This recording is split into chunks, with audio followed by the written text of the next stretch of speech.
नमस्कार दोस्तों, स्वागत है आपका बीए क्लासेस में। आज से हम लोग नई सीरीज स्टार्ट कर रहे हैं। बर्ड ज्योग्राफी से संबंधित होगा मैपिंग। तो मैपिंग स्टार्ट करने से पहले मैं आपको बताना चाहूँगा, आपके पास एक एटलस होना बहुत ज़रूरी है। मेरे पास एक एटलस है, मैं आपको दिखा देता हूँ। ये है ऑक्सफोर्ड स्कूल एटलस, आपको दिखाई दे रहा होगा। किसी भी पब्लिकेशन का आप एटलस ले लेंगे तो उसमें आपको पूरे महाद्वीप साथ में भारत दोनों का फिजिकल मैप मिल जाएगा और पॉलिटिकल मैप मिल जाएगा। बहुत सारी जानकारी इसमें दी रहती है। तो किसी भी पब्लिकेशन का एटलस आप अपने पास रखिए, तभी आपको पढ़ने में, मैपिंग पढ़ने में मज़ा आएगा। तो हम लोग मैपिंग स्टार्ट कर रहे हैं। आप लोग बढ़िया नोट्स बनाइए और कंपेयर भी करते चलिए अपने आप को। इसमें तो मैं गारंटी आपसे लूँगा कि अगर बर्ड ज्योग्राफी से, मैपिंग से आप नोट्स बनाते हैं बढ़िया, तो आपके जो दोस्त होंगे, मित्र होंगे, कहीं किसी बड़े इंस्टीट्यूट में जा रहे होंगे, तो आप उनसे कंपेयर करिएगा, आप उनसे बेहतर होंगे किसी भी मामले में। और इसके बाद आप कोई भी पेपर से उठाइएगा, एक भी क्वेश्चन आपका बाहर जाने वाला नहीं है। तो चलिए स्टार्ट करते हैं। सबसे पहले थोड़ा सा जान लीजिए कि महाद्वीप कितने होते हैं। महाद्वीप पूरे विश्व में 7 हैं। कौन कौन से हैं, क्रम से देखेंगे क्षेत्रफल के आधार पर। तो क्षेत्रफल के आधार पर पहला है एशिया, दूसरा है अफ्रीका, तीसरा है उत्तरी अमेरिका, चौथा दक्षिणी अमेरिका, अंटार्कटिका,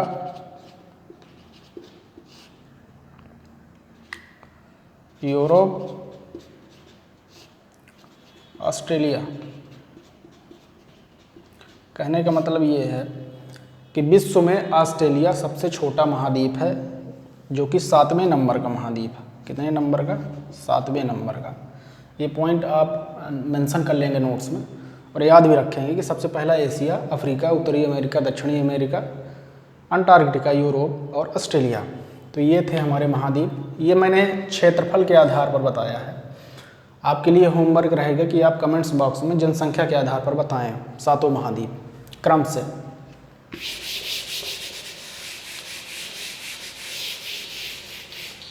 ये था महाद्वीप। आइए जानते हैं महाद्वीप कैसे बना। थोड़ा सा जानेंगे, बहुत डिटेल में जाने की ज़रूरत नहीं है, क्योंकि इसका अलग से चैप्टर है ब्रह्मांड। जब मैं ब्रह्मांड बताऊंगा आपको, तो उसमें डिटेल में अच्छे तरीके से बताऊंगा ये कैसे क्या हुआ। थोड़ा सा आप यहाँ पे नॉलेज रखिए कि ब्रह्मांड जब बना, ब्रह्मांड कब बना। ब्रह्मांड 13.7 अरब वर्ष पहले बना। ब्रह्मांड 13.7 अरब वर्ष पहले बना। और ब्रह्मांड बनने के लगभग 5.3 अरब वर्ष बाद पृथ्वी का निर्माण हुआ। 5.3 अरब वर्ष बाद पृथ्वी का निर्माण हुआ। तो जब पृथ्वी का निर्माण हुआ तो पृथ्वी एक गेंद के आकार की थी, जो कि पानी में तैर रही थी, जो कि पानी में तैर रही थी। इसको हमने नाम दिया पैंजिया, पैंजिया। और इसको हमने नाम दिया पैंथालासा, पैंथालासा। अब इसमें कुछ बल लगते हैं, क्रिया प्रतिक्रिया बल। 3 बल लगते हैं वैसे, उनमें से एक गुरुत्वाकर्षण बल है, जो आगे मैं बताऊंगा आपको। तो यहाँ पे थोड़ा इतना जानना है कि यहाँ पे हुआ क्या जिससे महाद्वीपों का निर्माण हुआ। जब इसमें बल लगा तो 2 भागों में डिवाइड हो गया। आप एक गेंद लीजिए, उसको 20 से काटिए, कुछ इस तरह से आपको दिखाई देगा। जब ये टूटता है तो यहाँ पे खाली स्थान होता है और यहाँ पे जल भरा हो जाता है। जो यहाँ जल था, ये खाली स्थान भर जाता है। ऊपर वाले भाग को हमने नाम दिया अंगारा लैंड, अंगारा लैंड। नीचे वाले भाग को नाम दिया गोंडवाना लैंड, गोंडवाना लैंड। भारत देश गोंडवाना लैंड का ही हिस्सा है। भारत देश गोंडवाना लैंड का ही हिस्सा है। आगे चल के ये दो पार्ट जो हैं तो 7 भागों में विभाजित होते हैं, जिनको हम 7 महाद्वीप के नाम से जानते हैं। उन्हीं के बारे में हम लोग पढ़ेंगे, 7 महाद्वीप के बारे में। तो ये था कि महाद्वीप का निर्माण कैसे हुआ। हम लोग आज पढ़ रहे हैं ऑस्ट्रेलिया, तो ज़्यादा फोकस ऑस्ट्रेलिया में रहेगा। बाकी ये सब बातें ब्रह्मांड वाला जो चैप्टर है, जब मैं स्टार्ट करूँगा ये 7 महाद्वीप ख़त्म करने के बाद, तब उसमें आपको डिटेल से सारी चीज़ें बताऊँगा। एक एक चीज़ अभी जितने पॉइंट मैं बता रहा हूँ आप लोग नोट करते चलिए। ऑस्ट्रेलिया, ऑस्ट्रेलिया को एक नाम से और जानते हैं, ओसनिया। ओसनिया एक्चुअली में जो महाद्वीप है तो ओसनिया ही है महाद्वीप। ओसनिया महाद्वीप के अंदर ही ऑस्ट्रेलिया एक देश है। ओसनिया महाद्वीप, इसमें क्या क्या शामिल है ओसनिया महाद्वीप में? इसमें शामिल है Australia plus New Zealand plus Micronesia plus Melanesia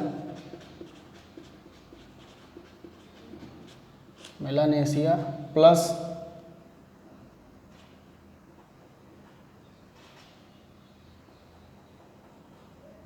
Polynesia.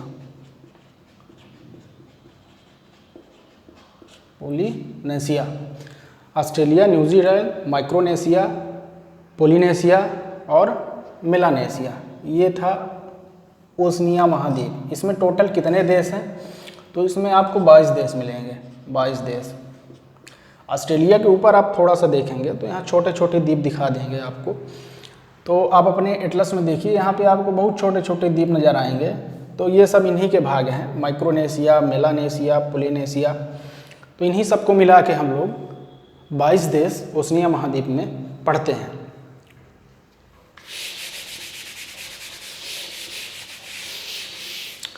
अब चलते हैं ऑस्ट्रेलिया में। तो ऑस्ट्रेलिया का महाद्वीप का, ऑस्ट्रेलिया महाद्वीप का सबसे बड़ा देश ऑस्ट्रेलिया ही है। ऑस्ट्रेलिया, जिसकी राजधानी क्या है? कैनबरा।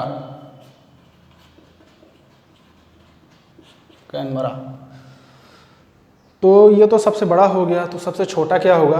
ऑस्ट्रेलिया महाद्वीप का सबसे छोटा देश नौरू।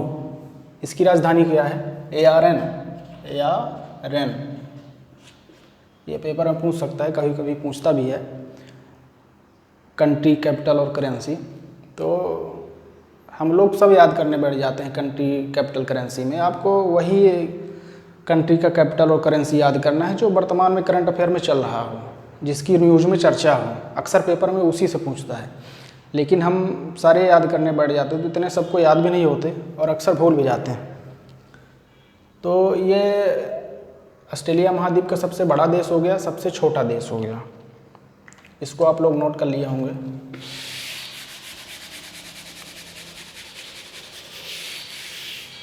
अब चलते हैं थोड़ा सा मैप के बारे में।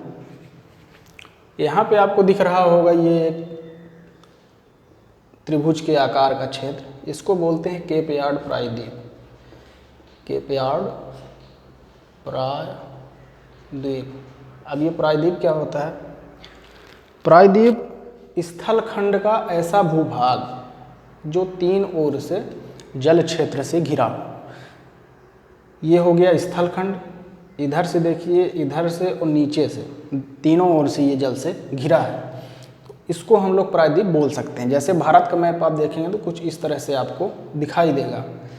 यहाँ पे बंगाल की खाड़ी मिलेगी, अरब सागर मिलेगा और यहाँ हिंद महासागर मिलेगा। तो भारत भी एक प्रायद्वीपीय देश है, ठीक है। तो प्रायद्वीप तो आपको समझ में आ गया होगा। और इसी का जस्ट, प्रायद्वीप का जस्ट अपोजिट खाड़ी होता है। क्या? खाड़ी जो तीन ओर से स्थल क्षेत्र से घिरा होता है, तीन ओर से स्थल क्षेत्र से घिरा होता है और एक ओर से जल क्षेत्र है। प्रायद्वीप में हमने क्या पढ़ा था कि जो ऐसा भूखंड जो तीन ओर से जल से घिरा हो प्रायद्वीप, खाड़ी में क्या होगा, ऐसा क्षेत्र जो तीन ओर से भूखंड से घिरा हो और एक ओर से जल से, इधर जल हो और इधर भूखंड हो, उसे हम खाड़ी बोलेंगे। ये है केप यार्ड प्रायद्वीप। इसके बगल में आप देखेंगे तो कारपेंट्रिया की खाड़ी मिलेगी, कारपेंट्रिया की खाड़ी।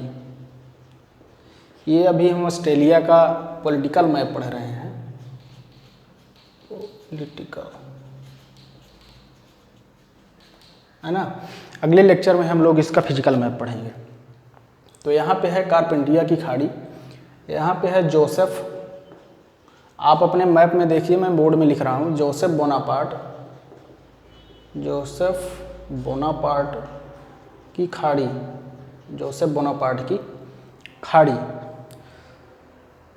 यहाँ पे आपको दिख रहा होगा एक सागर जिसको हम लोग बोलते हैं अराफूरा सागर, अराफूरा सागर।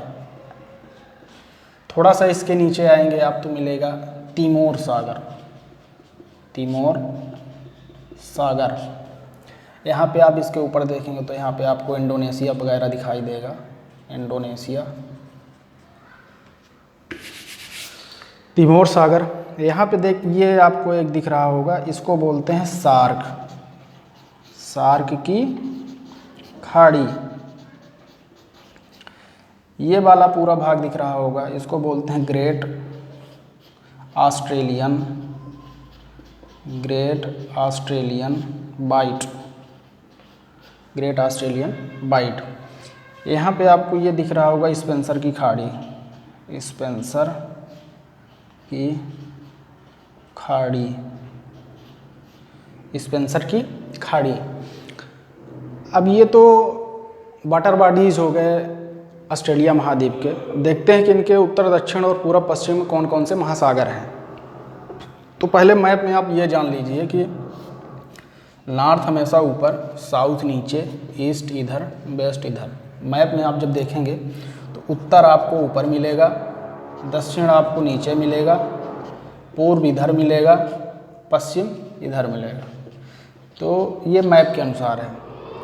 हालांकि आप लोग जानते होंगे, लेकिन जो नहीं जानते उनके लिए है कि उत्तर ऊपर, दक्षिण नीचे, पूर्व इधर, पश्चिम इधर।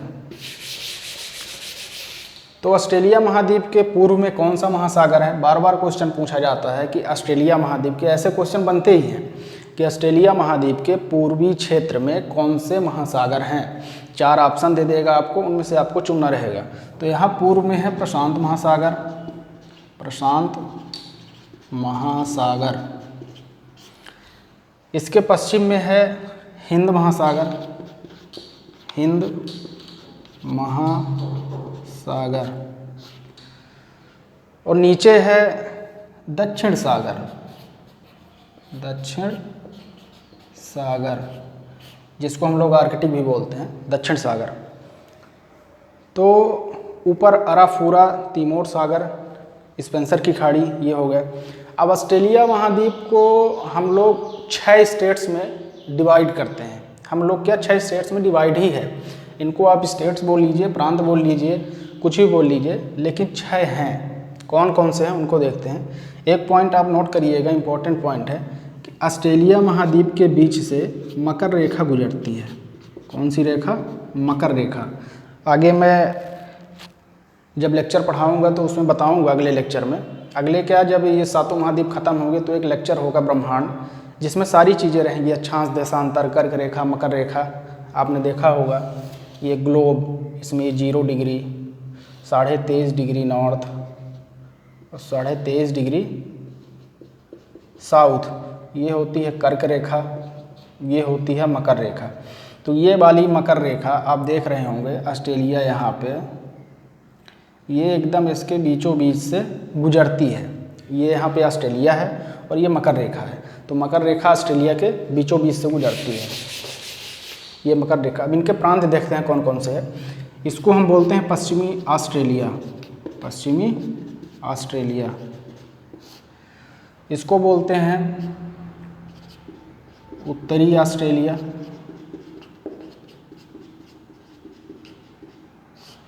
इसको बोलते हैं दक्षिणी ऑस्ट्रेलिया।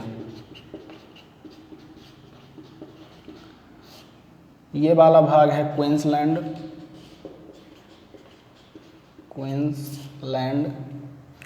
ये वाला भाग है न्यू साउथ वेल्स, ये वाला भाग है विक्टोरिया। ये तो स्टेट्स हो गए, इनकी राजधानियां भी हैं। आइए क्रम से देखते हैं, क्लॉक वाइज मैं लिख रहा हूँ उसमें बोर्ड में, तो आपको क्लॉक वाइज ही याद करना है, कभी कभी पूछ लेता है।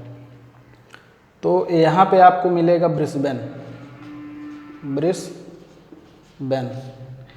यहाँ पे आपको मिलेगा सिडनी, और यहीं पे ऑस्ट्रेलिया की राजधानी है कैनबरा। सिडनी किसकी राजधानी हो गई? न्यू साउथ वेल्स की। कैनबरा किसकी हो गई? ऑस्ट्रेलिया की। विक्टोरिया यहाँ पे है मेलबर्न।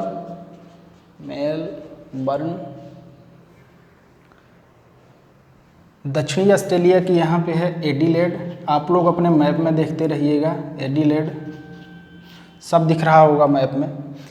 एडिलेड यहाँ पे है पर्थ, पश्चिमी ऑस्ट्रेलिया की, और उत्तरी ऑस्ट्रेलिया की है डार्विन। 6 प्रांत हो गए, और इसके 2 प्रांत जो कि स्वतंत्र हैं, स्वतंत्र कहने का मतलब केंद्र शासित हैं। तो पहला हुआ कैनबरा, और यहाँ पे आपको एक छोटा सा दिख रहा होगा तस्मानिया द्वीप।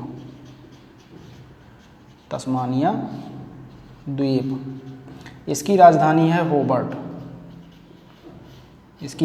है होबर्ट।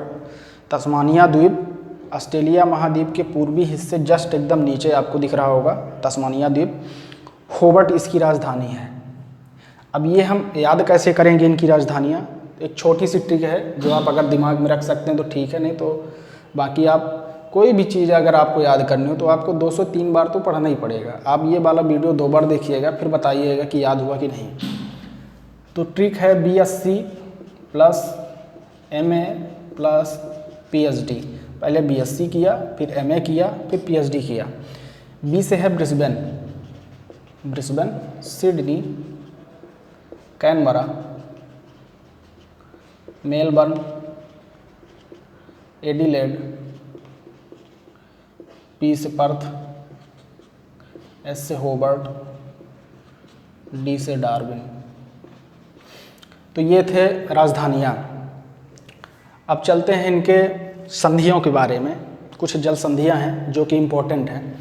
यहाँ पे आपको एक द्वीप दिख रहा होगा पापुआ न्यू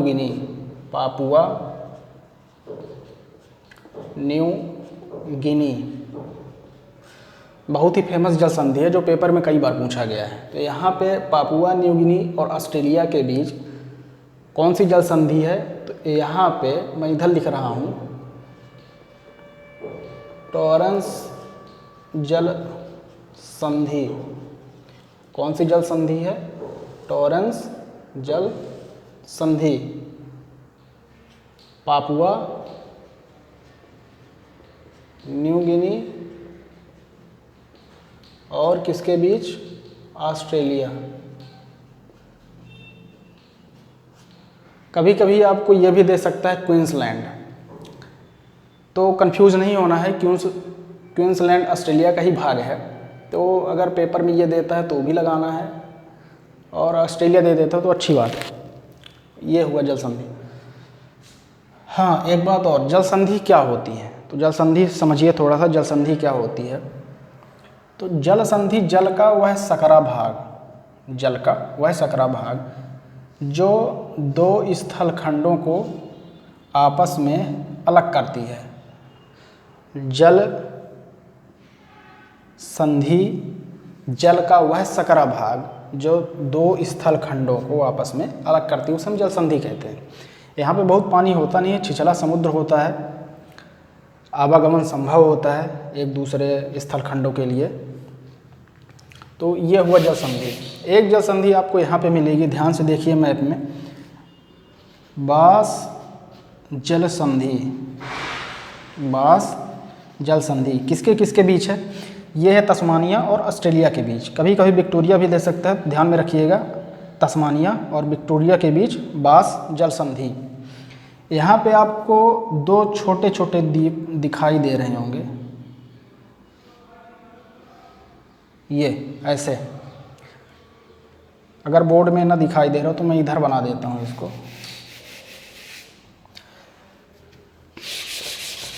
आप ऑस्ट्रेलिया के एकदम नीचे यहाँ पे देखिए, आपको एक देश दिख रहा होगा, न्यूजीलैंड।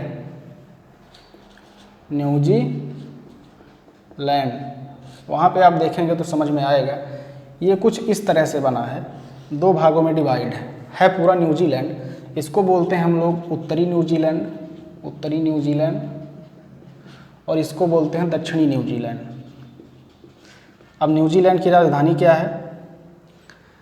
न्यूजीलैंड की राजधानी है बेलिंगटन। इसकी एक खास बात है, उसको आप नोट कर लीजिए। विश्व की सबसे दक्षिणतम इन द सेंस सबसे नीचे, विश्व की सबसे दक्षिणतम राजधानी बेलिंगटन विश्व की सबसे दक्षिणतम राजधानी है। किसकी राजधानी? न्यूजीलैंड की। यहाँ पे आपको दिखेगा न्यूजीलैंड। आप एकदम मैप जैसे खोलेंगे एटलस में तो आपको इधर इस साइड में आपको न्यूजीलैंड दिखाई देगा। अब बात करते हैं कि जब ये दोनों द्वीप अलग हैं तो इनके बीच भी एक जल संधि होगी, क्योंकि जब दो स्थल खंड अलग हो रहे हैं तो इनको जोड़ रहा है जल वाला क्षेत्र। तो यहाँ पे कौन सी जल संधि है? तो यहाँ भी बहुत फेमस जल संधि है, कुक जल संधि। यहाँ पे आपको कुक शब्द ज़्यादा यूज मिलेगा न्यूजीलैंड में, क्योंकि न्यूजीलैंड और ऑस्ट्रेलिया के खोजकर्ता जेम्स कुक थे। तो ये जल संधि भी उनके नाम से। आपको उत्तरी न्यूजीलैंड में कुक माउंटेन मिलेगा, न्यूजीलैंड का सबसे बड़ा माउंटेन कुक माउंटेन। तो न्यूजीलैंड में कुक शब्द थोड़ा ज़्यादा फेमस है। चलिए ठीक है, ये आपने नोट कर लिया होगा। तो ये थे हमारे वाटर बॉडीज़। अब कुछ इम्पोर्टेंट पॉइंट हैं जो आप नोट कर लीजिए। पहला, ऑस्ट्रेलिया को प्यासी भूमि का देश भी कहा जाता है। प्यासी भूमि का देश भी कहा जाता है। दूसरा, इसे the land of golden fleece भी कहा जाता है। तीसरा, कंगारुओं का देश है ही है। कंगारुओं का देश, कंगारू बहुत ज़्यादा पाए जाते हैं यहाँ पे, इसलिए कंगारुओं का देश। इनके खोजकर्ता के बारे में जान लेते हैं। ये फैक्ट हैं जो कि आपको याद रखना ही, पेपर में एग्ज़ाम में अक्सर पूछे जाते हैं। बाकी जो पॉलिटिकल मैथ से संबंधित था, इससे ज़्यादा आपको याद भी नहीं करना है, जितना है काफ़ी है। अगर इतना आप याद कर लेते हैं तो कोई क्वेश्चन आपका बाहर जाने वाला नहीं है। तो इसको मैं मिटा रहा हूँ, आप लोग नोट कर लीजिएगा। सबसे पहले ओबेल तस्मान नाम के एक नाविक थे। ओबेल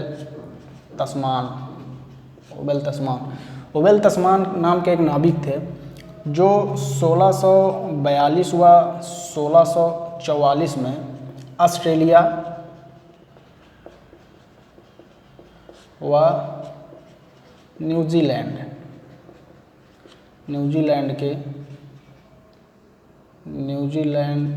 की खोज करते हैं। ओबेल तस्मान ने 1642 और 1644 में ऑस्ट्रेलिया और न्यूजीलैंड की खोज की, लेकिन इन्होंने ऑस्ट्रेलिया या न्यूजीलैंड में कभी अपने कदम नहीं रखे। दूसरे नाविक थे जेम्स कुक, जिन्होंने 1768 में ऑस्ट्रेलिया में कदम रखा पहली बार। जब इन्होंने कदम रखा तो यहाँ सिडनी में रखा। कहाँ रखा? सिडनी में एक बंदरगाह था, सिडनी में बंदरगाह था, वहाँ जेम्स कुक ने 1768 में ऑस्ट्रेलिया में पहली बार कदम रखा। सिडनी में एक बंदरगाह था, वहीं पे इन्होंने ऑस्ट्रेलिया की खोज की। तो ऑस्ट्रेलिया की खोजकर्ता किसे माना जाता है? जेम्स कुक को।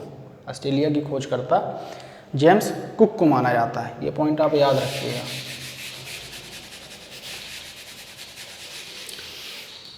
ऑस्ट्रेलिया को प्यासी भूमि का देश कहने का तात्पर्य क्या है? ऑस्ट्रेलिया को प्यासी भूमि का देश कहने का तात्पर्य ये है कि जो आपको पश्चिमी ऑस्ट्रेलिया दिख रहा होगा, ये पूरा भाग रेगिस्तानी भाग है।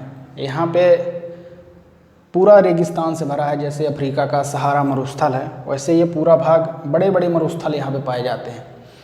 आगे मैं जब फिजिकल मैप बताऊँगा तो आपको सारे मरुस्थल, झील, पर्वत, पठार हर चीज़ क्लियर होगा उससे आपका। तो पश्चिमी ऑस्ट्रेलिया में पूरे मरुस्थलीय भाग होने के कारण यहाँ की जो जनसंख्या है वो पूर्वी हिस्से में निवास करती है। ऑस्ट्रेलिया की 90% क्या पूरी ही जनसंख्या लगभग पूर्वी हिस्से में निवास करती है। यहाँ पे गर्मी ज़्यादा होने के कारण, पानी की कमी होने के कारण, इस वजह से यहाँ पे जीवन संभव नहीं है। रहते हैं लोग बाग, लेकिन कहने का तात्पर्य कि जैसे पूर्वी हिस्से में जनसंख्या वैसे पश्चिमी हिस्से में जनसंख्या नहीं है। तो ये था ऑस्ट्रेलिया की मैप के बारे में। कुछ चीज़ें हैं जो शायद छूट रही होंगी, तो आने वाले लेक्चर में आपको मिल जाएंगी। न्यूजीलैंड हो गया, तस्मानिया हो गया, एक बार आप थोड़ा सा रिवीजन कर लीजिए जिससे आपको याद रहे। ऊपर देखिए आपको मिलेगा कैप्यार्ड प्रायद्वीप। कैप्यार्ड प्रायद्वीप के जस्ट बगल में आप देखिए कारपेंटिया की खाड़ी मिलेगी। उसके बगल में आपको मिलेगी जोसेफ बोनापार्ट की खाड़ी। उसके ऊपर देखेंगे तो थोड़ा सा आराफूरा सागर, उसके बाद तिमोर सागर। तिमोर सागर के जस्ट नीचे आएंगे तो आपको सार्क की खाड़ी मिलेगी। सार्क की खाड़ी के बगल में आपको मिलेगा ग्रेट ऑस्ट्रेलियन बाइट। उसके बाद मिलेगा आपको स्पेंसर की खाड़ी। ये रहा स्पेंसर की खाड़ी।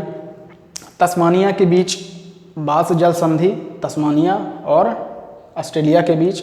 न्यूजीलैंड मैंने यहाँ पे बताया था, यहाँ पे शायद ना दिखाई दे रहा हो इसलिए मैंने उधर लिखा था। न्यूजीलैंड, उत्तरी न्यूजीलैंड और दक्षिणी न्यूजीलैंड दोनों के बीच कुक जल संधि। ये हुए 6 प्रांत जिनकी राजधानियाँ Brisbane, Sydney, Melbourne, Adelaide, Perth और अराफूरा सागर है। एक पॉइंट और है, ऑस्ट्रेलिया की सबसे